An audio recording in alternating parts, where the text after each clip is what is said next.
we have a top 16 deck profile of what I want to say the weirdest amalgamation of a deck I've ever seen. And this guy is either the luckiest motherfucker I've ever seen or one of the smartest. Demonitized. But I guess we might as well go straight into the deck profile. Before we get into that though, what was what was the turnout for me? Okay, so hold on. I have all my matchups right here. So, round 1 was pure Orcus. I lost to it. I was off by a little bit of damage in order to calculate. I had to draw an Orochi in order to be able to even be 50 over 50. Round 2 is Pendulum. He was a newer player. I 2-0'd him. Round 3 was Medolce. I 2-1'd him. It wasn't like that hard of a matchup, but like you'll see what I did, what really got me the win. Round 4 was Striker. I 2-0'd him. 5 was True Draco. And then round 6 was Trickstar. 7 was Heroes, and then 8 was the last round was Pendulum Magicians. I ended up 2-0'ing the Pendulum Magicians. And it was just a lot. The tournament, like I ended up going X2. I lost to Mitch, who got top 8 with the Little Light Orcus. That's literally my worst matchup, and I'll explain because literally one card as a thought. Only reason I lost. Alright, well, I guess we might as well get into the deck profile. So. 3 Orochi, best card in the deck, hands down. 3 Fairy Tale Luna. It's literally one of our normal summoned. Search for a spellcaster with 1850 attack. It has a quick effect of you target one monster on your opponent's side of the field, and then it and Fairy Tale Luna go to the hand, bounce back to the hand, unless they send a monster from the main deck or the extra deck with the same name to the graveyard. That's not Snow. No. It's baby Snow. It would be busted. Oh yeah. If Snow is here, this deck would be completely nuts. And why is because 3 Gren Maju. Originally, my teammate kind of like made a point that I didn't necessarily have a win con, so I was playing a card in my side deck at 3, and I was siding these, and I'll show you those whenever the side comes around. But putting these 3 in, was undoubtedly probably the best thing that I did all day. 2 Pankratops. I wanted spot removal. It's a 2600. It tributes for cost, so I was able to play around like skill drain, which is actually kind of hurts my deck. 3 Eater of the Millions. Not exactly a card you see very often anymore. You banish 5 or more cards from your hand, field, or extra deck, but it has to be a minimum of 5. And then whenever it battles, period, like during yours or your opponent's turn, at the start of damage step, it banishes a card face down. So during my Striker matchup, I special summon this, swing into the Shizuku banish face down, and Ray would not trigger because Striker's face down. Game state wouldn't recognize that a Sky Striker Link monster was moved from the field. Nice. For the Kaijus. Okay. 3 Gamma Seal, 1 Kamungus, 1 Doggeron, and 1 Jizukuru. So this is legitimately just Gren Maju Luna control. Yes, essentially. The Kaijus were literally, they put in the most work in the entire day. These things got me out of so many situations. I don't know what I would have done without them. Then for the hand traps, 3 Nibiru. Even if the token was close to like 11k, it wasn't that hard to like deal with because of Orochi's second effect, being able to banish 3 from my extra deck, and allow it to pop the token. So it was just easy. It's a free 3K beater, which my deck is like all about just being like super aggressive. 3 Thanos. This was okay. I only got it off like maybe 2 or 3 times in the entire tournament. 3 Ash. Staple. Originally I was going to cut this to 2, but I felt like if I cut it to 2, I wasn't going to see this at all. Same thing with Ogre. Ogre and Ash performed amazingly today, so I would not cut those to 2 at all. Only 2 Valor. I figured since it's like the weekend before the ban list, I was gonna see like a lot of like Guard Dragon, a lot of Orchist, then like Orchist Guard Dragon, variants like that. Effect Valor is good, but I would have rather to Ash the LP over Effect Valor, because if you Effect Valor the LP, I believe it would negate the effect that they would be able to special summon other than dragons. 3 main deck, no material. My only bad matchup is Lunalight Orchist. That's it. Every other deck, I either 2 or 2-1, based on either I screwed myself over during that game, or I just kind of like drew too many kaijus at once. Okay. At no material, I played against 1 Lunalight Orchist. I didn't draw this against Mitch, I died a little inside. But I dropped this on the on Pendulum, and then I also dropped it on Orchist, and it literally just ended their turn. Drop it on Mermaid and they can't do anything. Alright. 3 Battle Fader. If you run no material, you might as well run something that does the same thing. Okay, so my whole thing was my deck is not an OTK deck. It can OTK, but it's a very situational OTK. It requires 2 specific cards, but versus this, this allows me to poke, you run board removal, and you get rid of my cards and you attack directly, and I still live. And it actually, oh my god. Okay, so hold on. This card actually won me in time. Point blank. Against Strikers. He summoned Hayate, and he was gonna attack me for, I was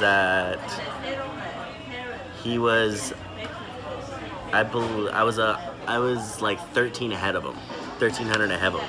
I had a Orochi, and he summoned Ray, went into Hayate, and there was literally like 5 seconds on the clock. He went to attack directly, and I just went Battle Fader. All right. And that won me in time. How salty was he? Dude was pissed. He literally just looked at me and said, "Who runs that?" Me, bitch. And then the only spell I run, Second's Light. So my whole theory behind the deck was this is a deck that can really, really abuse the fact with Luna being able to bounce the kaiju and then kaiju another boss monster. So Second's Light, I didn't want to run like Pot of Desires because that would also like thin out my deck too much for Orochi. But I just wanted to be able to run like maximum hand traps, and you can do that with Second's Light. How many hand traps did you play?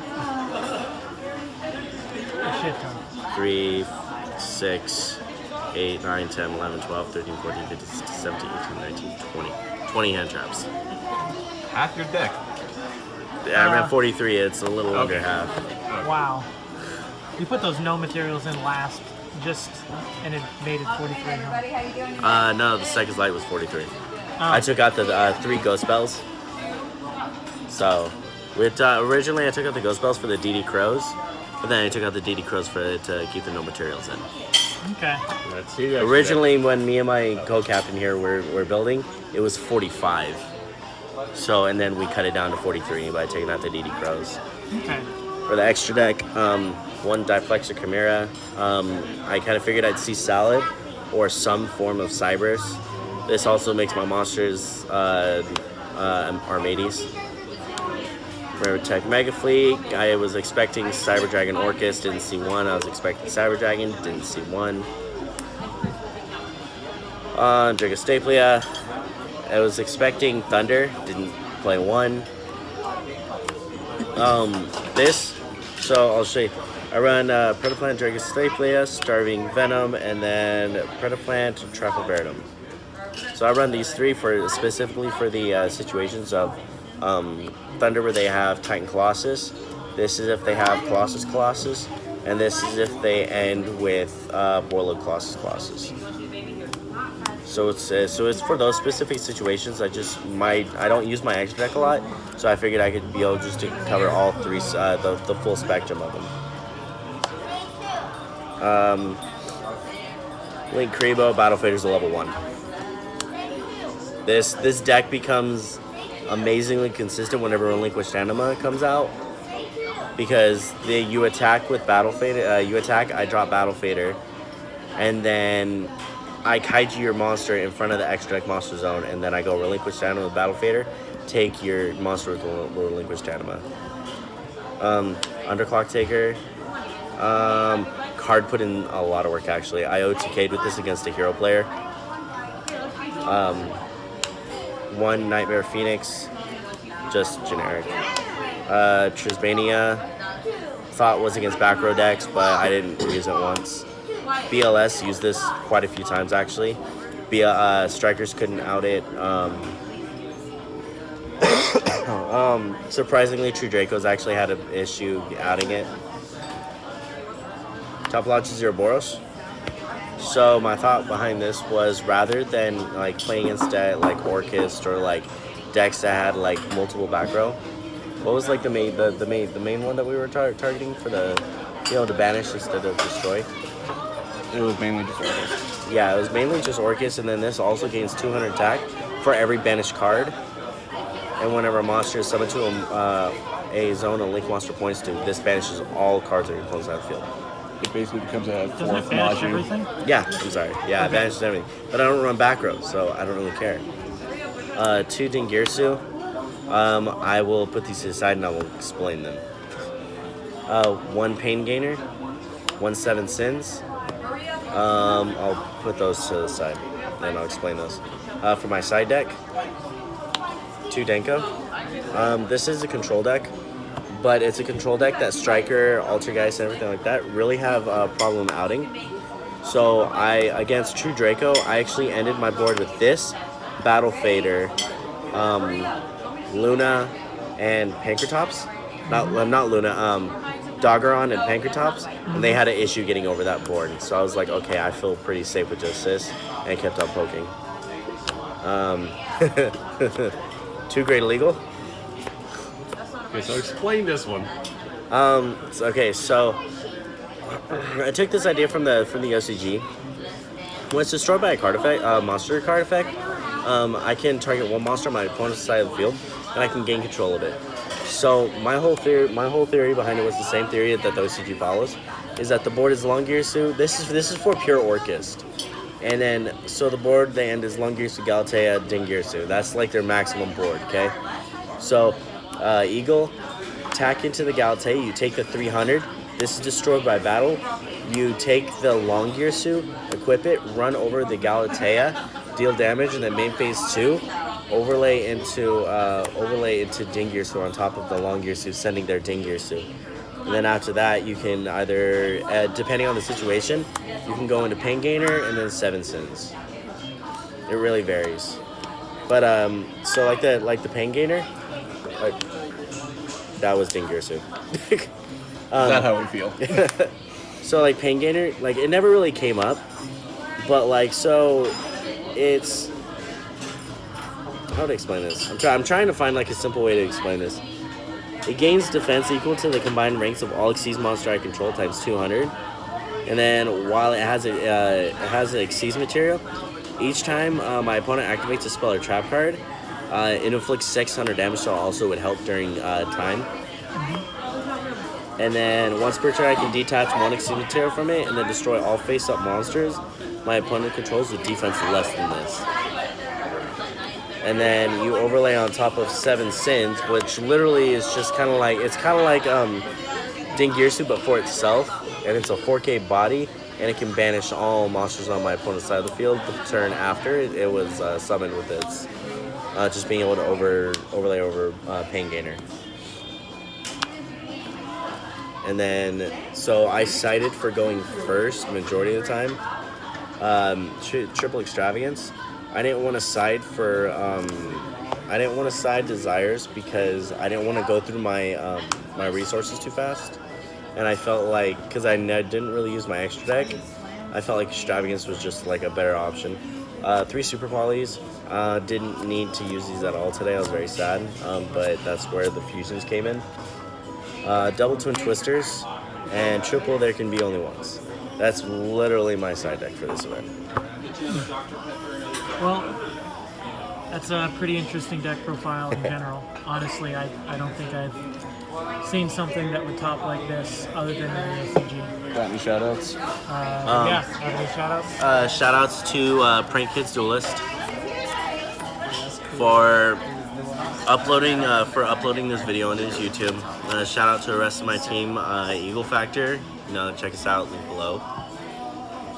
Definitely check out my co-captain's 26th place. I believe he had the better Muskets deck profile than most Muskets players that I've seen.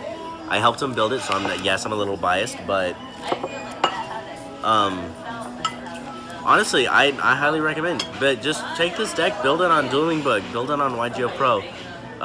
If you can do better, I want people to do better than me with this deck, so I can copy their list. So I can see who can improve this deck. So I'm challenging every single person that sees this video, see if you can improve this deck to a better ratio. Also, shout out to our locals, Jesse James Comics. I would like to thank God. It's because of him that I got most of my wins. So there's definitely design intervention involved. Yeah, right. Shout out to probably my best friend, my co-captain, Kevin here, staying up till like close to like midnight, 2 a.m. like weekly. I've been working on this deck for months. How long have we been playtesting with this deck? Literally months. Like almost half a year, right? Mm-hmm. Yeah. And I was just waiting for Orochi to come out, and then when it did, I was like, oh my gosh, I'm gonna do it. All right, well. And shout out to our cameraman over here for Eagle Factor, Jordan. All right, well, thank you so much for showing off that list. Oh, also shout out to our buddy Marco. Let me use the Dingirsu. And another shout out to Kevin letting me use like the extravagances and the no materials. All right, thank you so much. This has been Frank Kids Duelist. Trying to make rogue decks meta. Have a great day.